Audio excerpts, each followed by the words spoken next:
Boa noite, Flávia. Já chegou por aqui. Vamos esperando a audiência. Boa noite a todos.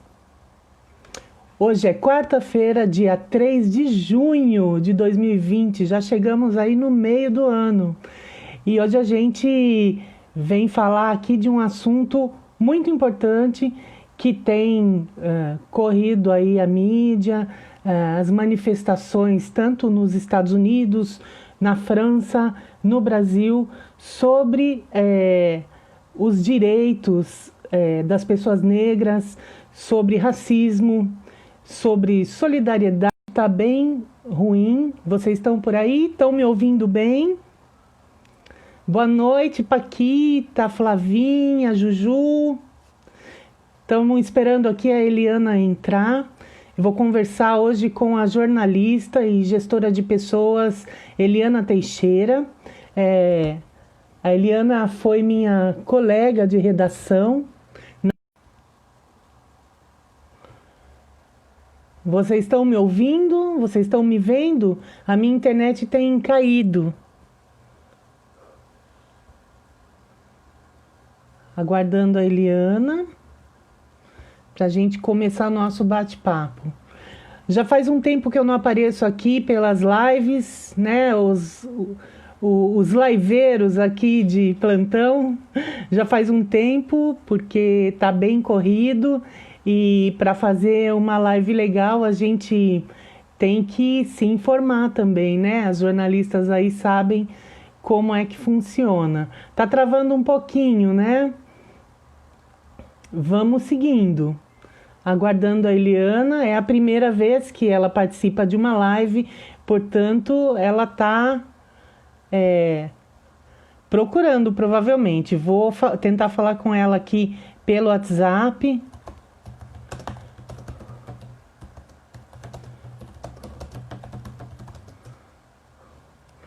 Para ver se está tudo bem, se ela está conseguindo acesso.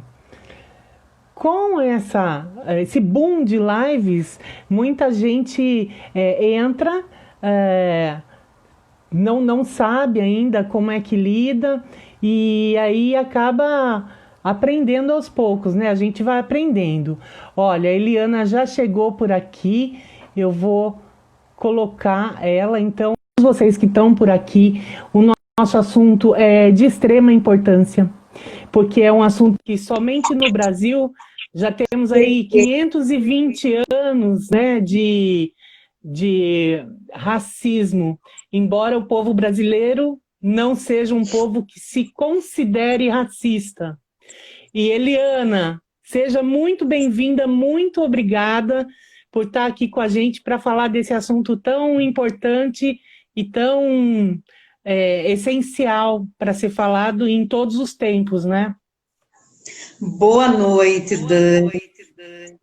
Fiquei muito feliz com o seu convite. Boa noite a todos aí, o pessoal que vai chegando. Eu estava procurando uma iluminação, não sei se resolveu muito, preciso melhorar um pouquinho aqui. Tá ótimo, aqui também tá, hoje tá mais escuro, a minha luz também não tá ajudando, a internet tá meio fraca, hoje tá caindo, porque é muita gente fazendo live, muita gente usando a internet, então acaba que dá esse probleminha, mas a gente vai dar sequência ao nosso papo. Pessoal, a Eliana é uma amiga de muitos anos, assim, de décadas. Eu não posso começar esse bate-papo sem contar décadas.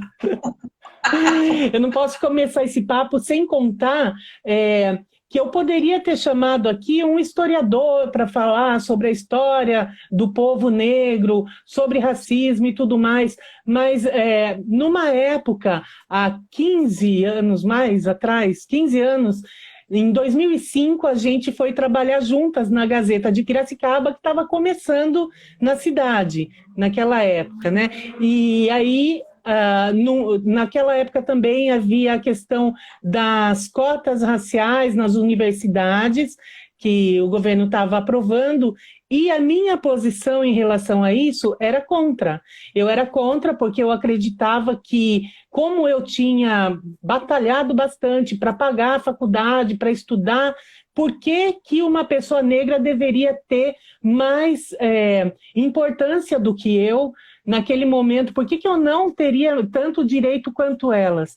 E a Eliana me esclareceu sobre isso, mudou a minha ideia sobre isso. Então, assim, eu não consigo pensar nessas manifestações sem pensar no aprendizado que você trouxe para a minha vida. Sou muito grata pelo respeito que você teve na época com a minha ignorância. Então, muito obrigada, isso me emociona profundamente e foi uma grande lição e me fez pensar em tudo o que eu falo em relação a essa questão hoje em dia. Eu falo sempre pensando que tem o outro lado, porque como uma pessoa branca, aliás, eu não sou branca, eu sou cor-de-rosa, isso aqui não é filtro, a minha cor é essa mesmo. Parece uma porquinha cor-de-rosa. É rosa. E aí, eu, como uma pessoa rosa, eu tenho que pensar também nas outras cores que compõem o mundo em que eu vivo, né? Então, quando eu falo dos meus direitos, eu tenho que pensar que aquela história, né? O meu direito, ele vai até o ponto que começa o direito do outro. Então, a gente tem que analisar.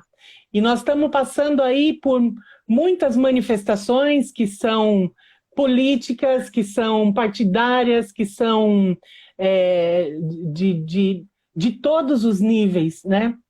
E aí a gente vê acontecer um boom de manifestações em defesa da população negra por conta, especialmente, do que aconteceu com o George Floyd, aquele negro nos Estados Unidos, um homem forte, né, que foi sufocado por um policial branco.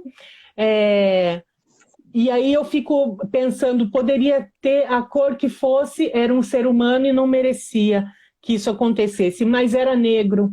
Então isso daí também vem, que a gente vai falar sobre essa questão, como que funciona nos Estados Unidos. Eu sei que você tem informação sobre isso, né? Então, Eliana, é assim, queria começar te perguntando como é que você tem visto essas manifestações por Você aí. quer que eu pegue o fone? Melhor, né, Dani? Você tá ouvindo bem? Não, eu tô tranquilo. Tá.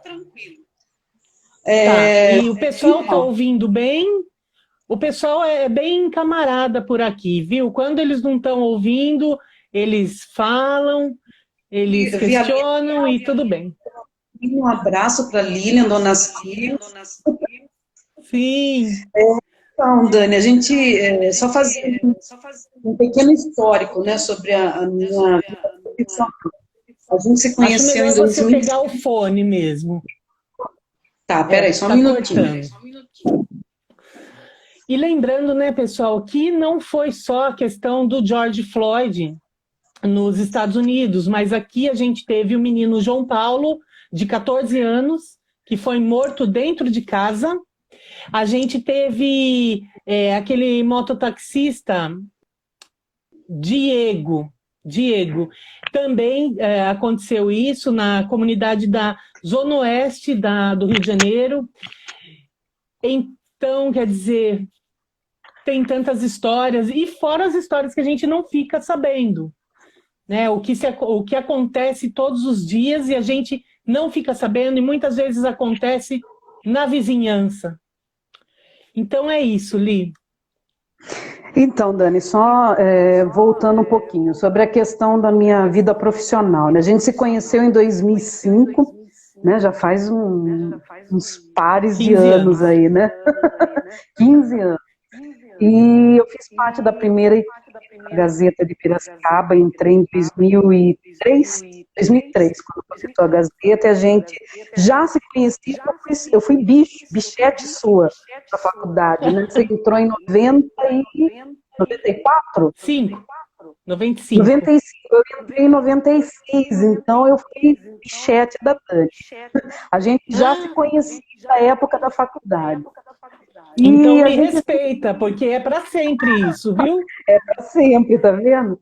Então, foi uma fase assim, da minha vida profissional que estava tudo borbulhando questões raciais no mundo, estava tudo assim acontecendo.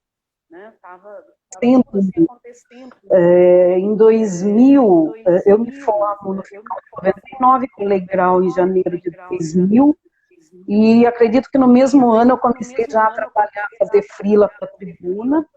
E em 2001, quando eu já estava na Tribuna contratada, eu acredito, eu já tinha saído da Guarda Civil, fui Guarda Civil também na época da faculdade, e quando eu já estava nesse início aí da minha vida profissional como jornalista, estava borbulhando na África do Sul a Conferência de Durban, e foi na Conferência de Durban 2001, na África do Sul, que o crime, o racismo foi reconhecido como um crime contra a humanidade. E aí, esse reconhecimento do racismo enquanto crime contra a humanidade, ele impôs, né, houve uma conferência mundial com todos, a maioria dos países que tiveram escravos participando, acredito que todos, né, principalmente o Brasil estava presente nessa conferência, e ali foi acordado o seguinte, que as nações que tiveram escravos, elas teriam que colocar medidas que são chamadas afirmativas nos Estados Unidos, elas teriam que empregar nos países, né, onde tiveram escravos, para que os descendentes, para que os afrodescendentes conseguissem condições de equiparação, né? Eu não uso nem o termo igualitário, porque como que vai deixar igual algo que você precisa ter equidade, né? O que é equidade? Se você tem um muro, né? Você tem uma pessoa alta, a pessoa alta que consegue enxergar através desse muro. Aí você tem lá uma pessoa média. Vamos imaginar que a média está batendo ali no muro, ela não vai conseguir enxergar. Então você vai colocar, fazer um degrau, digamos assim, para que ela possa chegar na mesma altura do médio. E o baixinho, que tem menos visão ainda, ele não vai precisar de um degrau, vai precisar de dois, concorda? Então, são medidas de equidade, né? Você consegue equiparar a sociedade. E aí, o que o Brasil faz? O Brasil, em vez de usar o termo medidas afirmativas, ele colocou cotas, né? Usou esse termo de cotas. Você falou naquela época, era tudo recente, né? 2005, a conferência foi em 2001, 2002, né, que começam a colocar essas medidas, então era muito recente. E o que foi acordado? Oi? Em pecúnia, essa indenização aos descendentes de escravos, né, descendentes dos povos escravizados, não são descendentes de escravos. Qual que é a diferença? Não nascemos escravos. Nossos antepassados não nasceram escravos, eles foram escravizados. Então, os descendentes dos povos escravizados, eles teriam que ter sido indenizados em pecúnia. O que é pecúnia? Dinheiro. Seria muita grana, muito né? dinheiro. Muito dinheiro. Vamos imaginar Brasil. Como a gente tem um problema de identificação étnica no Brasil, e esse problema, ele não é, como que eu posso dizer, porque as pessoas simplesmente não se reconhecem como afrodescendentes ou como afro-brasileiras, entendeu? É que houve uma época no Brasil em que teve um embranquecimento da população. Qual que é esse embranquecimento da população? Eu estou falando oficial, né? Então, certidões de nascimento, que a etnia não era correta, né? Se nascesse Li, só um minuto, Você quer que deixa eu eu te cortar, porque tá dando eco. Você tá com os dois fones? Estou com os dois. Aí Melhorou? Deu uma melhorada. Eu vou segurar aqui que estava meio longe, né? Assim melhora? Tá, isso, melhora. Então, o que significa esse embranquecimento da população brasileira? Eu tenho amigas que na carteira, na certidão de nascimento, falar que a pessoa era branca. O que acontecia? O pai ou a mãe ia registrar a criança nascia um pouquinho mais clara. Aí o que eles já colocavam lá na certidão? Branco, moreno, mulato, enfim. Não colocava negro, não colocava preto, né? Ou até, no caso de omitir mesmo a informação étnica, na certidão de nascimento do meu irmão não tem cor. Não tem cor, né? Não identifica cor na certidão de nascimento dele. Na minha tem. Na minha está lá escrito preta, porque o meu pai foi me registrar, graças a Deus que se tivessem me olhado e falar, não, ela é mais clarinha, iam pôr outra coisa lá, né? Então meu pai foi me registrar e colocaram preta. Mas muitos não têm. A Venise está dizendo aqui que ela nasceu em 74 e na certidão dela está que ela é branca e ela é preta. Entendeu? E ela é negra, então você já tem uma questão da identificação e foi proposital, não foi acidental, né? Era anos, ditadura militar, principalmente aí na década de 60, 70, anos 80, o embranquecimento da população. É você não registrar mesmo no Brasil quem são as populações afrodescendentes. Você tem esse primeiro problema.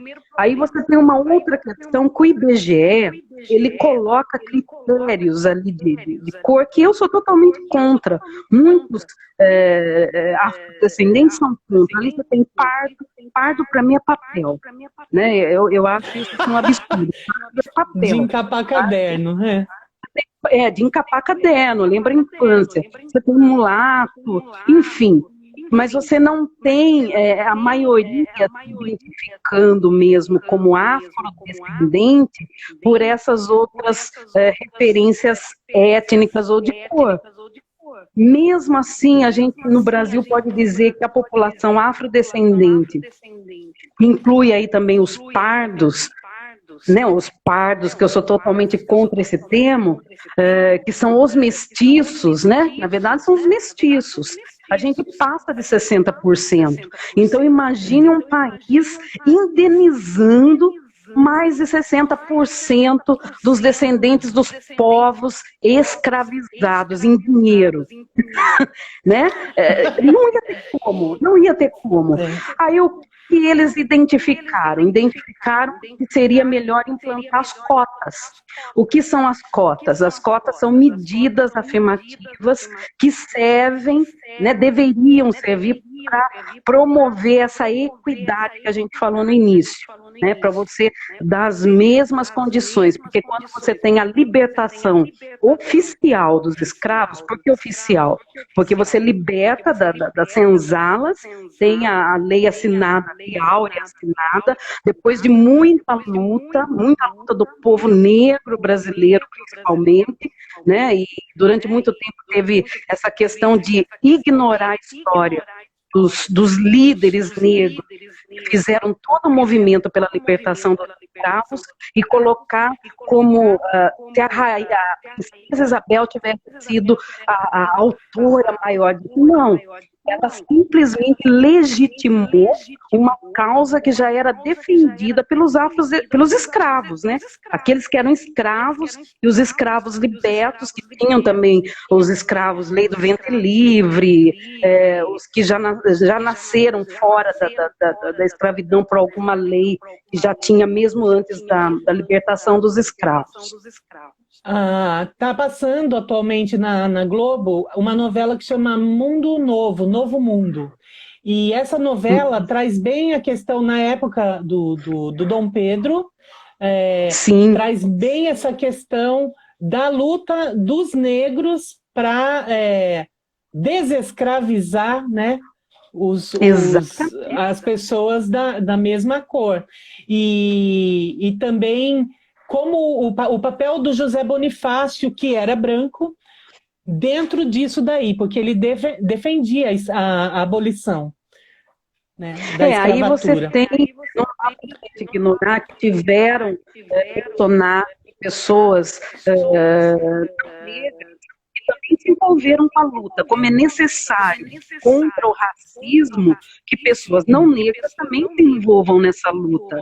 Mas já havia toda uma luta do povo que era escravizado, do povo que sofreu a violência de ser retirado à força da África, do continente africano. E aí você tem retirado do continente africano não uma etnia, né? Eram diversas etnias e jogadas todas em navios, tudo misturado ali, várias etnias falando vários idiomas, né, ou dialetos, como algumas pessoas colocam, e a história é mais complexa, mas a gente está adentrando na questão do racismo, né, esse movimento, vidas negras importam, vidas pretas importam, porque nos Estados Unidos eles não usam o termo negro, eles usam o termo preto, né? Isso, então, e aí essa tem luta... até uma pergunta aqui, qual é o correto de se falar no Brasil?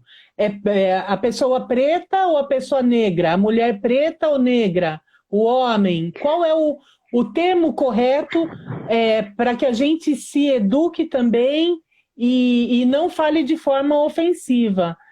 Porque Olha, Dani, dentro... Sim, para ser o politicamente correto.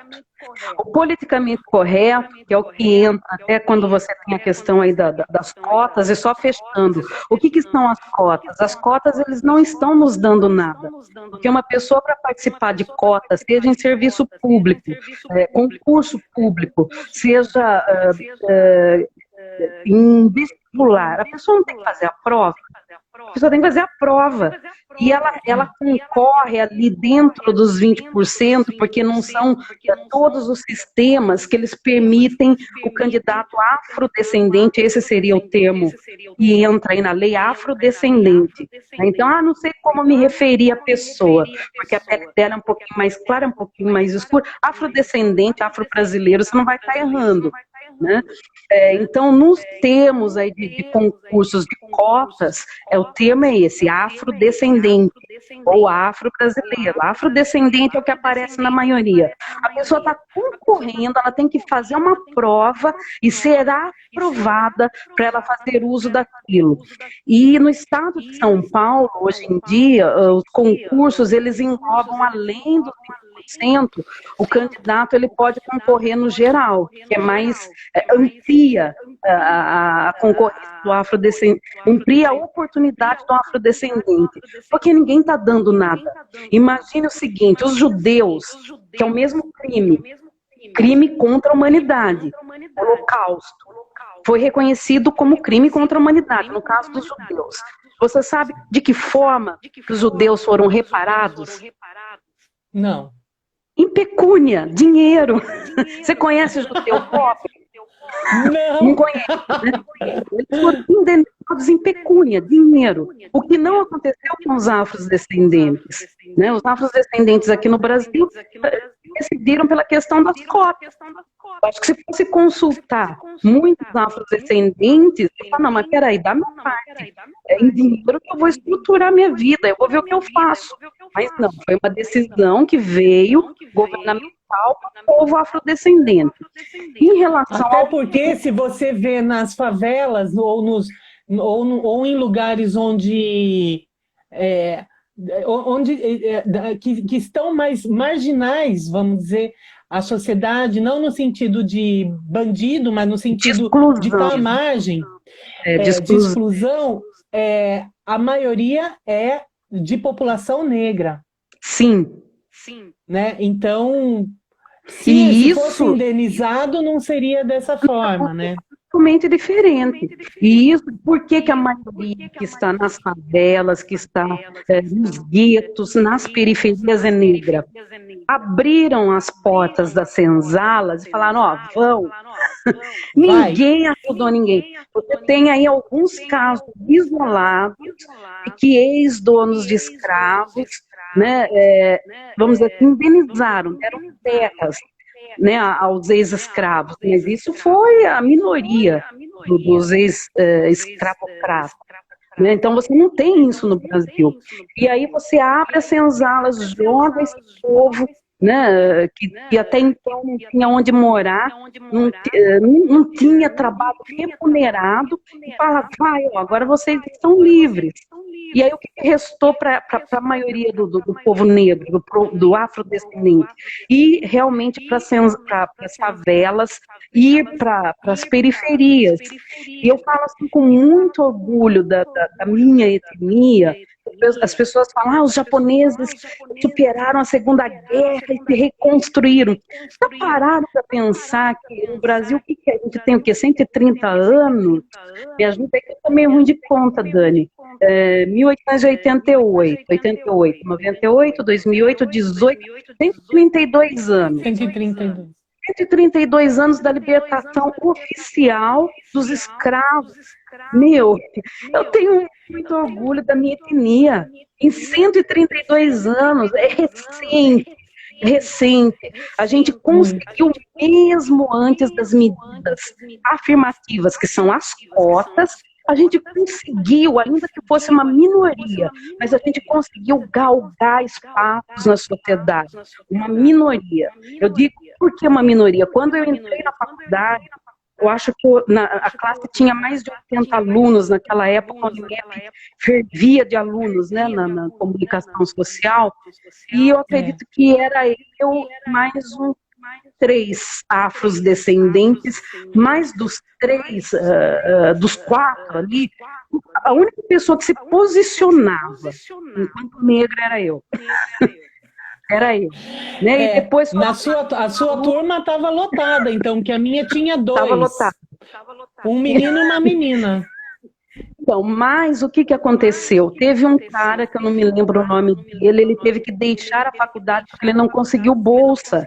Eu consegui bolsa, trabalho, logo no primeiro mês, um mês e meio depois que eu tinha entrado na faculdade, e mesmo assim era muito difícil, né, porque o negro não tem a mesma oportunidade que a maioria dos brancos.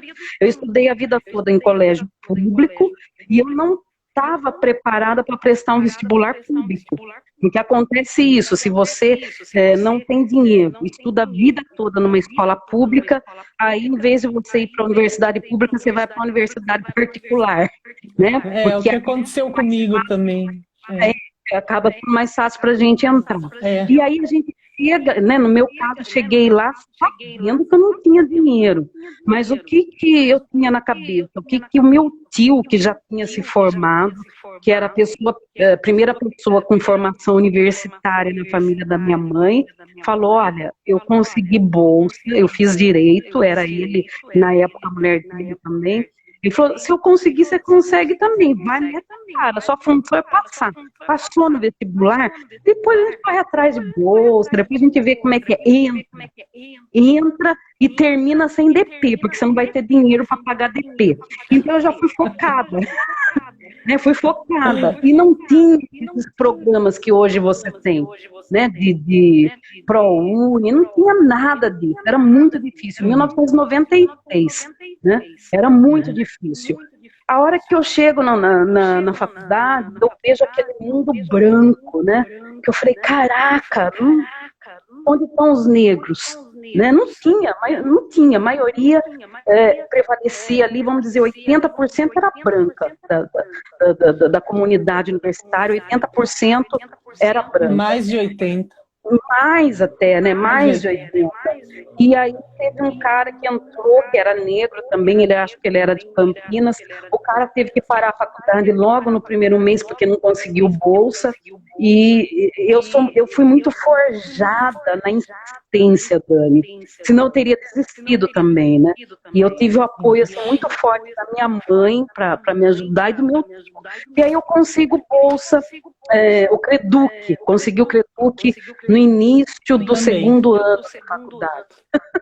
No início do segundo ano de faculdade. Mas antes disso, eu já era a menina negra que influenciava as amigas negras, até aquelas que não se achavam negras. Ah, não, eu sou mulata. Fazia o pare. Negra. Falei, vamos estudar, galera. Foi bom pra frente. O que você acha que aconteceu no Brasil, em todo lugar, mas focando no Brasil, as meninas negras, elas eu vejo e eu sigo muitos movimentos de mulheres negras, mulheres e meninas, porque as jovenzinhas também estão aí ocupando as redes sociais para falar sobre isso. E você acha que as redes sociais contribuíram para essa diversificação ou para uma tentativa maior de conscientização das pessoas em relação ao racismo, aos direitos? Eu acredito que as mídias digitais são fundamentais, mas antes das mídias digitais, a gente teve tem ainda essa revista Raça Brasil. Lembra da Raça Brasil? Sim. A Raça Brasil, ela surge no momento, né, em que o negro no Brasil precisava, vamos dizer assim, melhorar sua autoestima. Então ela veio com aquele conceito, negro é lindo. E aí você tem, em 1996, que eu me lembro que eu escrevi um artigo, tem até um quadro aqui em casa, com meu amigo Euclides Oliveira, que mandou enquadrar o meu artigo, que saiu publicado na Raça Brasil, que era um artigo que eu falava sobre a minha dificuldade enquanto estudante que não conseguia bolsa, e também da minha amiga na época que estudava comigo, a Silvia Filhinho, que fez psicologia, as duas negras lutando para ter bolsa. E aí esse artigo foi publicado em 1997, quando eu já havia conseguido a bolsa. E a Raça, ela vinha com esse argumento muito forte, negro é lindo, valorize o seu cabelo, e as roupas, né, as cores, né, que o pessoal gosta muito. Peraí, Dani. Solte um pouquinho o microfone, porque ele está de novo dando eco. Assim você fica mais confortável. E aí você tem, nesse primeiro instante, na década de 90, meio da década de 90, final dos anos 90, a revista Raça Brasil, que valorizou muito a questão da estética negra. E você tem hoje os movimentos, né, que são não são comunidades, tem um nome, as pessoas se organizam. A hora que eu me lembrar, eu falo. É muita informação para um TDAH. A hora que eu me lembrar, eu falo. Então, você tem as redes sociais, tem as mídias que envolvem essa questão. Enquanto a gente ainda estava trabalhando essa questão de um negro é lindo, nos Estados Unidos eles já estavam décadas à frente. Por que décadas à frente? Lá, o racismo nunca foi velado. Isso que a gente está vendo, a gente viu com o George Floyd, né? Floyd. A gente viu a questão aí do assassinato dele sendo filmado. Isso sempre aconteceu nos Estados Unidos, isso acontece no Brasil, só que lá sempre foi rasgado. Né? Lá nunca foi velado. Aqui no Brasil, não. A discriminação era velada, era sutil, ela acontecia de modo mais brutal, com assassinatos que sempre tiveram, mas não era no ambiente público. Né? Você tinha pessoas sendo assassinadas de um modo mais assim, marginalizado, a margem da sociedade. Na frente do afrodescendente, do negro, do preto, o cara mais sutil na discriminação. Mas ele não dava oportunidade de trabalho, não dava, no caso, oportunidade de trabalho, não incluía ainda em publicidades, né? Tá conseguindo me ouvir? Tá. Começa a cortar de vez em quando, mas é porque essa época é muita gente, esse horário também, muita gente na internet. Melhorou? Melhora, volta, melhorou. Você tinha essa Agora questão tá aí do racismo. Você tinha que... Melhorou? Melhorou.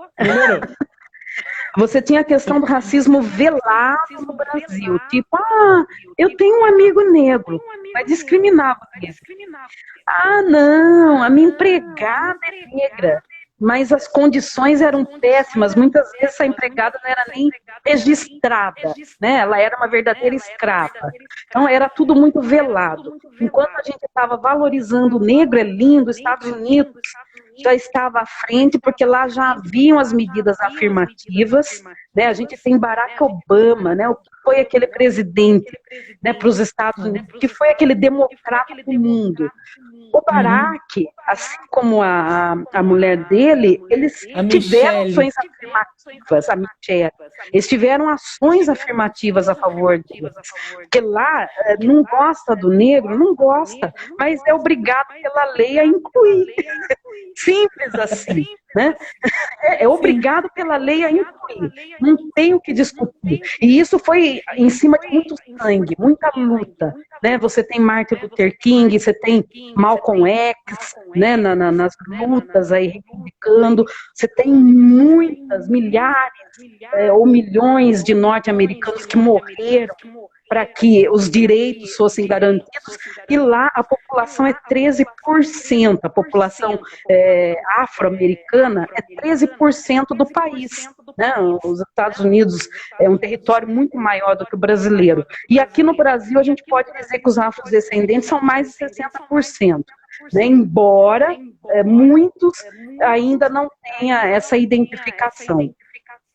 Então é importante sim você ter essa questão das mídias voltadas para a questão da afrodescendência, mas a gente tem que trabalhar o seguinte, a morte lá nos Estados Unidos do George, a morte aqui do João Pedro, menino de 14 anos, assassinado no Rio de Janeiro, dentro da casa de amigos, era uma criança que estava brincando, né? A polícia entra em qualquer condomínio de Alphaville e vai atirando? Não vai. Né? Então a gente tem um racismo estruturado nos dois hemisférios, no hemisfério norte, Estados Unidos, no hemisfério sul, aqui no Brasil. Estou me referindo a esses dois pelos casos. Mas o que aconteceu agora, que foi assim, vamos dizer assim, a gota d'água no oceano da discriminação, que foi com a morte aí do George, você tem movimentos agora espalhados no mundo todo. Inglaterra, Canadá, Brasil, França, a gente está acompanhando aí pela televisão, o mundo todo, falando, chega, a gente não aguenta mais. É isso que eu queria entender, porque assim, até se levantou, né, dentro no movimento americano, se levantou a questão, a frase, né, I don't breathe, não consigo respirar, não posso, I can't breathe, né, eu não posso respirar. E essa frase, ela foi usada agora com o George Floyd, mas também já havia sido usada por um outro negro, um rapaz de 17 anos, que também passou pela mesma questão num mercado americano. E aí, assim, agora a gente está vivendo a pandemia, todo mundo as pessoas falam, a gente vai sair melhor disso. Eu não sei, sinceramente, eu já não acredito 100% mais nisso, eu achava que sim. Porque, assim, agora a gente tem visto essas manifestações, muita revolta, o pessoal está cansado também de ficar em casa ou de não poder sair para a rua ou viver uma vida normal como a gente estava acostumado. Você acha que essas manifestações, elas foram realmente por causa desse fato do George, isso nos Estados Unidos, que reverberou para o mundo, né? E, obviamente, se a gente fosse falar, porque no Brasil não houve manifestação por causa do João Paulo, né?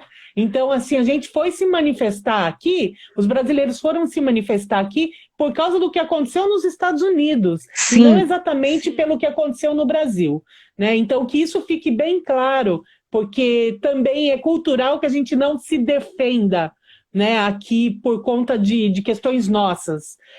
Você acha que essas manifestações foram exatamente porque o que aconteceu com o George, pelo que aconteceu, ou porque as pessoas estão aproveitando a situação de saco cheio da pandemia e vamos reclamar de governo, de situação econômica, de saúde e aproveitar e usar a questão do racismo? Como é que é a sua visão disso? Não, Dani, eu vejo da seguinte forma, eu não consigo respirar. Essa é a frase de todo afrodescendente, seja o preto nos Estados Unidos, seja o preto aqui no Brasil. E quando eu estou dizendo preto, eu estou abrindo o leque, né? Eu estou abrindo o leque porque se você é filho de negro ou de negra, se você é neto de negro ou de negra, se você é bisneto de negro ou de negra, você não é branco, meu filho. Vamos acordar para a vida, né? Vamos ter essa identificação étnica, porque no Brasil a gente tem uma questão aí de dificuldade de aceitação de classes, né? É o pobre que pensa que é classe média, a classe média que pensa que é elite, né? E é o mestiço que pensa que é branco. Né? Tem esses problemas no Brasil. E isso dificulta na hora de você dar o grito de eu não consigo mais respirar, chega. Então talvez tenha sido necessário o que aconteceu lá nos Estados Unidos com o George Floyd, para que aqui no Brasil as pessoas falassem, chega, a gente não consegue mais respirar. E aí as pessoas vão para as ruas no Rio de Janeiro, um movimento que teve agora no domingo. Também as pessoas reivindicaram a questão aí do crime contra João Paulo, a punição do crime contra o menino que morreu de 14 anos, né, no Rio de Janeiro, que foi o estopim de tudo, foi a morte do norte-americano, do afro-americano, porque com isso a população do mundo reage, Tânia. Porque você tem questões de discriminação em todas as partes do planeta. Todas as partes do planeta você tem discriminação. Lá na Europa também deram um grito, ó, chega, não conseguimos mais, chega e basta. Então não é só o lance de vamos para a rua porque a gente está no meio da pandemia. Não, ninguém se arriscaria numa pandemia, né? Vamos falar para os povos que tem um pouquinho mais de, vamos dizer assim, de consciência dessa pandemia, que viveram uma coisa mais brutal antes da gente, que são os europeus. E eles foram para as ruas também. Né?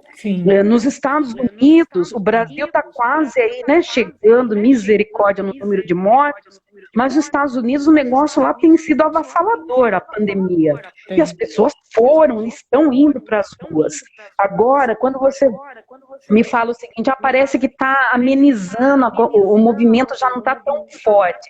Não é que não está tão forte. Agora a gente não tem mais a quebradeira. Acredito que a fase da quebradeira nos Estados Unidos diminuiu, porque a consciência é o seguinte, de que forma a gente vai enfrentar isso? E aí você tem prefeitas negras falando, viu, vão para as urnas. Vocês podem mudar nas urnas, porque lá nos Estados Unidos o voto não é obrigatório. E quando você não tem a obrigatoriedade do voto, vai para a urna quem quer. E nesse vai para a urna quem quer, acabar Donald Trump. E Donald Trump tem aí uma política totalmente agressiva e racista, né, contra os afro-americanos. E a postura agora é o seguinte, gente, a gente protesta, mas nas urnas, vamos derrotar os republicanos, vamos para as urnas.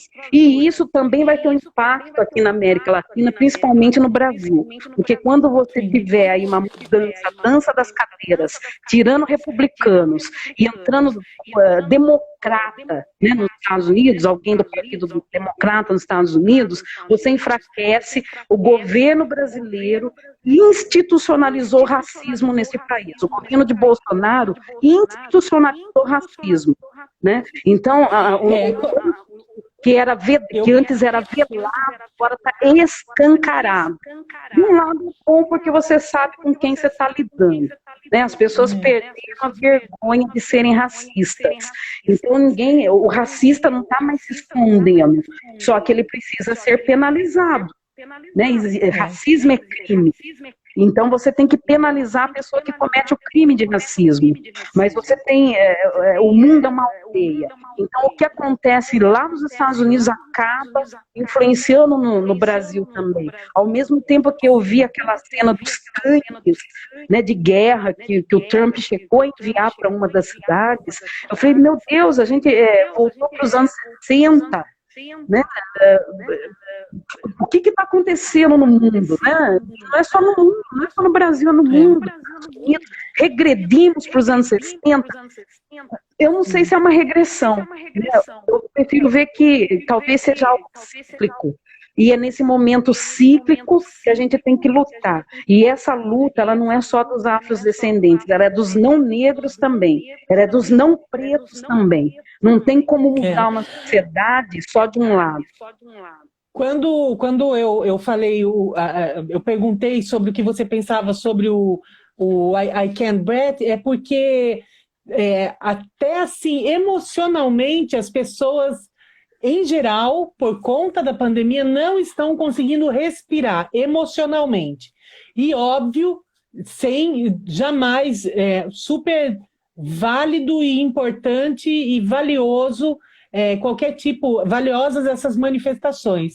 E aí, quando você fala isso, a Maju Coutinho, ela chegou a comentar no jornal hoje, né, que agora ela apresenta na hora do almoço, e ela falou que essa não é uma luta só de negros, mas é uma luta de todos que acreditam que não é normal uma pessoa já imobilizada morrer e um garoto de 14 anos morrer baleado dentro de casa. Lembrando que a Maju é a primeira mulher negra a apresentar o Jornal Nacional 50 anos depois que o jornal estava no ar, né? Ela não é a primeira jornalista negra na TV, né? Como apresentadora, tem acho que a Glória Maria, Glória Maria, é um ícone, mas como âncora de jornal, acho que a Adriana Leite, né? Tem na cultura, tudo mais. Então, enfim, né? Essa é uma questão. Daí, quando você fala também da questão do racismo que agora está menos velado no Brasil, a gente tem que lembrar que o atual presidente disse que as pessoas comparou os negros a animais e disse que os filhos, graças a Deus, eram bem educados ao ponto de nunca, jamais se relacionarem com uma mulher negra. Né? Então, assim, quando a gente... É um racista declarado, né? É um racista declarado.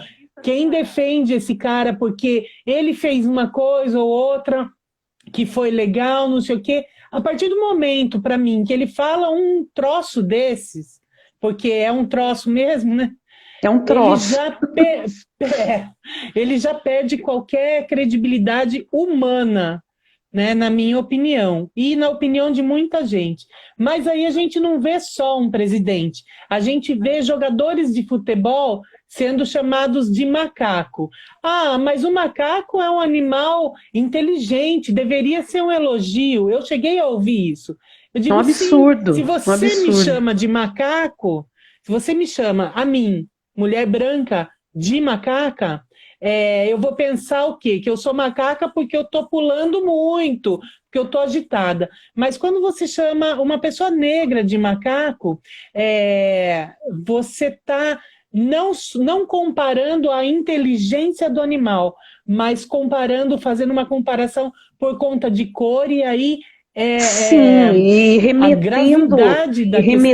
o afrodescendente, jogando o afrodescendente para a questão mesmo do animal, né? Do animal, né? Que está ali debaixo do homem do homem branco, né? E isso é uma desconstrução do negro, né? E você até me perguntou, mas como que eu chamo alguém? Eu tenho começado a estudar, observar. Eu não assisto Big Brother, mas eu vi nas matérias, né, que as pessoas publicam em sites e tal, tinha um ator, eu não me lembro o nome desse ator, Babu, eu não lembro o nome dele. Babu Santana. Babu Santana. O Babu, ele traz uma outra leitura sobre essa questão do negro. Lá nos Estados Unidos, eles não aceitam ser chamados de negros. Por quê? Porque negro, a palavra negro remete a tudo que é ruim. Né? Buraco negro, lista negra, humor negro, né? Enfim, tudo que é ruim. Lá eles não admitem, eles usam o termo black, preto, né? A cor da pele, preto. E ele, o Babu, ele traz essa reflexão, fala, não sou negro, eu sou preto. E ponto. Então, hoje em dia, você tem essa outra reflexão. E aí eu até volto lá atrás, quando eu era criança, que eu rasurei a minha certidão de nascimento, que estava escrito preta, eu fui lá, eu rasurei e escrevi negra. E aí agora eu falo, caraca, né? Com 44 anos eu preciso rever isso. Então, se eu for considerada ou classificada como preta, para mim é um orgulho, sou preta, né? Essa é a minha cor, afrodescendente, afro-brasileira, que é o que eu sou. E eu digo que eu tive o privilégio de nascer numa família em que a questão racial, ela sempre foi muito trabalhada. Piracicaba, para quem não sabe, sempre foi uma das cidades mais racistas do Brasil. E eu aprendi com os meus avós, eu sou neta de avós mestiças. A minha avó materna, né, a mãe da minha mãe era mestiça, e a mãe do meu pai também era uma mestiça, que se casaram com homens negros. Porém, a minha avó materna, ela sempre se identificou como preta. Né? Ela fala que ela era preta, e ela era uma mulher que tinha a pele clara, o cabelo crespo, e que muitas pessoas com as características dela não dizem nem que são mulatas ou mestiças, dizem que são brancas. Dizem que são brancas até, né? Ou até cai no ridículo de levantar a supremacia racial. Aí você olha lá para os supremacistas raciais e fala, mas, gente, seria fuzilado pelos nazis verdadeiros, seria fuzilado, né? Que esse cara é louco, né? Olha a cor da pele, olha os traços, nariz, boca, cabelo. E aí eu aprendo a identificar muito a questão da descendência, que eu olho para a pessoa, quando ela não tem identidade étnica, eu falo, coitada, ela é afrodescendente, ela deveria ter orgulho do que ela é. Então eu cresço ouvindo os relatos dos meus avós, aqui de Piracicaba, sobre como era Piracicaba, né, na década de 50, 60, anos 70, né? Piracicaba tinha um jardim, que hoje é a Praça José Bonifácio, e os negros não podiam entrar no jardim. Mas não era uma proibição com placas, era tudo muito velado, tipo assim, os brancos sentavam ali no jardim e os negros só andavam em volta. Os negros não entravam no jardim. Essa é a Piracicaba, onde os meus avós criaram os filhos deles. A minha avó me contava um caso que aconteceu na nossa família. Ela levou um dos meus tios para cortar o cabelo, né? A família da minha mãe era do bairro Alto, e ela foi num barbeiro branco porque o barbeiro dos pretos naquele dia teve algum problema que ele não podia atender o menino, né? E o menino precisava cortar o cabelo. Aí minha avó acata a criança e vai para o barbeiro, né? Uma cidadã que vive no município, que de forma limpa, honesta, né? O marido era funcionário da Sorocabana, ela lavava a roupa para fora. Por que ela não podia ir numa barbearia de branco levar a criança dela para cortar o cabelo? Aí ela chega nessa barbearia, espera, né? E entra um, e entra dois, e entra três, e entra quatro na frente dela, e vai passando, e ela ali esperando. Até que a minha avó, e aí eu falei, eu puxei vovó. A minha avó incomodada, ela fala, viu, por que o senhor não me atendeu ainda? O que está acontecendo que o senhor não me atendeu ainda? Aí o barbeiro, né, deve ter dado aquele sorrisinho amarelo, ele falou, dona, eu não posso cortar o cabelo dele. Ela falou, por quê você não pode cortar o cabelo do meu filho? Porque ele é preto, né? Acho que não usou nem negro na época, deve falar preto, não sei. Porque ele é preto, não posso cortar o cabelo dele.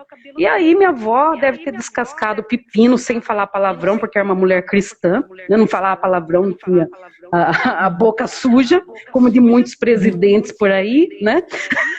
E aí a minha avó falou um monte para esse homem, falou assim, olha, mas saiba que a cabeça do meu filho é muito mais limpa do que todos esses homens que o senhor está cortando aí. E aí minha avó sai com essa criança de lá. Então, tudo isso é passado né, para os meus tios, e a gente trabalhou muito essa questão. Então, ali na nossa família não tinha essa de, eu sou moreninho, né? Eu sou pardo. Não, não. Eu sou preto, eu sou negro, e isso veio muito da minha avó, né? Minha avó nos educou, meu avô também teve esse posicionamento enquanto homem negro, mas principalmente a minha avó, que era mestiça, e ela valorizou muito mais o lado afro dela do que o lado branco, tanto que se você me perguntar qual é a sua descendência branca por parte da sua mãe, eu sei qual é a da parte do meu pai. O bisavô era português, mas da parte da minha mãe eu não sei, porque teve essa questão de trabalhar justamente a importância da pessoa afro, né, da pessoa negra. E isso fez a diferença, Dani, mas Piracicaba sempre foi uma cidade extremamente racista, e ainda é. E por que eu falo ainda é? Me aponte quantas pessoas ocupam cargos de destaque no governo municipal. É por falta de capacidade? Não. Hoje em dia você tem muitos afrodescendentes capacitados. Falta oportunidade, né? Você encontra um aqui, outro ali, é a minoria.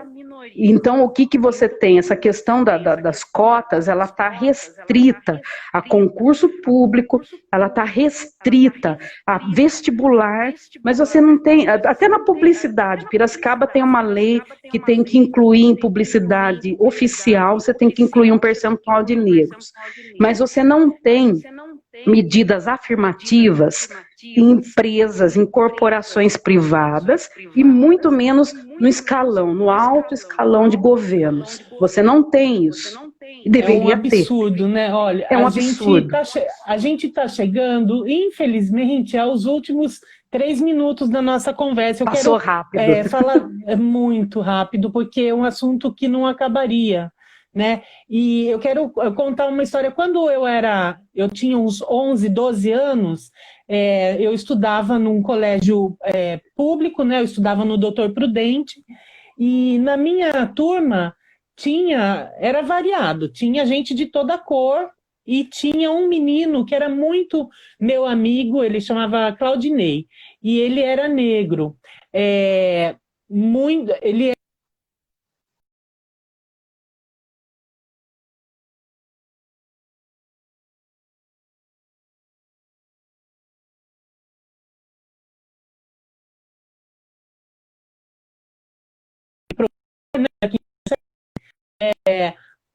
tá me ouvindo? Cortou, Dani, eu perdi o finalzinho que você falou. Nessa bagunça de troca de professor da quinta série, a gente fazendo zoeira, e aí a inspetora de alunos veio e todo mundo correu e se sentou. E ele não estava na bagunça, ele estava sentadinho, porque ele era bem tímido.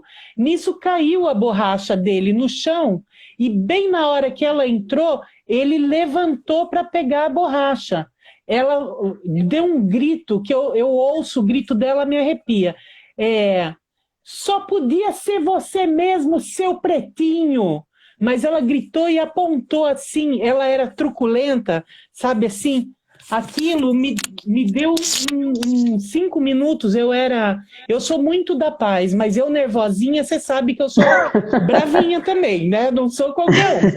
Aí eu puxei o braço dele, puxei ele sentado assim, falei, senta aqui. Levantei, peguei a borracha e eu joguei na cara dessa mulher, e ela me levou para a diretoria e tudo, só que eu não fui expulsa, porque meu pai era antenista, ele consertava a antena da escola, enfim, eu tinha lá minhas regalias, né? Porque senão eu fui para a diretoria umas 15 vezes. Se o fosse o menino tivesse jogado, ele teria sido expulso.